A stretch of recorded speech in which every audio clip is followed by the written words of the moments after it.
Hello there, ladies and gentlemen, it's me, YouTube's Carson, I'm a Killer. Thank you for joining me for another edition to Saw Week. Now today, with no drum roll or suspense, obviously we're here to talk about Saw 4, How to Save a Life.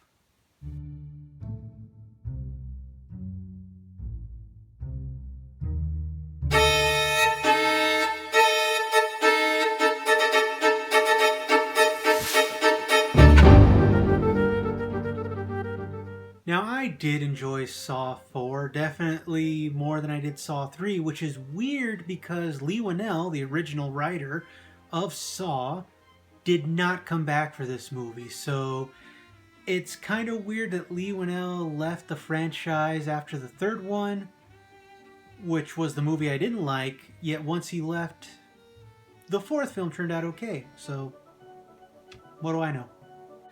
Now, the thing to remember about Saw 4 is it actually takes place around the same time as Saw 3.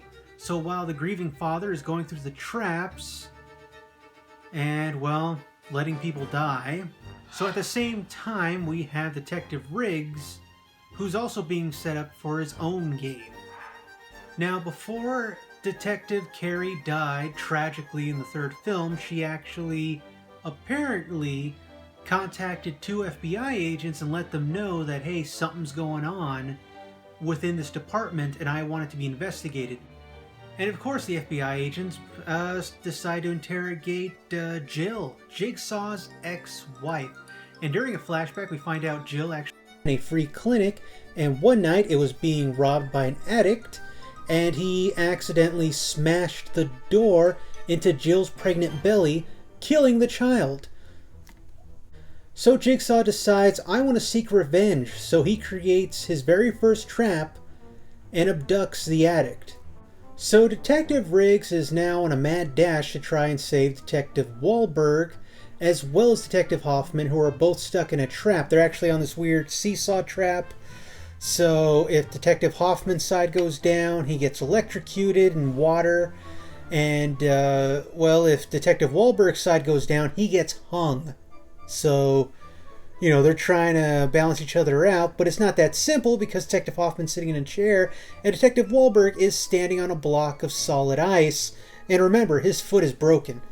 So Detective Riggs has to try and save both of them, but unfortunately Detective Riggs, ever since Carey's death in Saw 3, has decided that I'm going to be a white knight and try to save everyone. So the theme for his game is you can't save everyone. You have to let people save themselves. And that's true. So of course Detective Riggs, doesn't pay attention to what Jigsaw's telling him in the tapes, and he's like, no, I gotta save Detective Wahlberg. I gotta save him. And of course a timer's going off, because what Saw film doesn't have a timer? So while Detective Riggs is trying to save Detective Wahlberg, he keeps having to interact with different people and put them in different traps. One of them is a serial rapist, and the other one is, a lady of the night. Let's leave it at that. Needless to say, he can't save them. They both die, and this just motivates him more to gotta save Detective Wahlberg. And remember, the theme of his game is, you can't save everyone. So when he finally tracks down where Detective Wahlberg is, bursts through the door with like a minute or two to spare, and unfortunately when he busts through the door, well, that activates the trap, killing Detective Wahlberg. Yeah, his head actually gets smashed by 2 blocks of solid ice.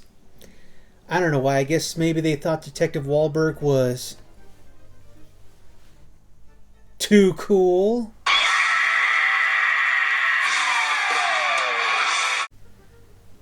So, of course, if Detective Riggs was actually paying attention to what Jigsaw was saying, he would have realized, oh, that's right. I'm not supposed to do something. I'm just supposed to stand here.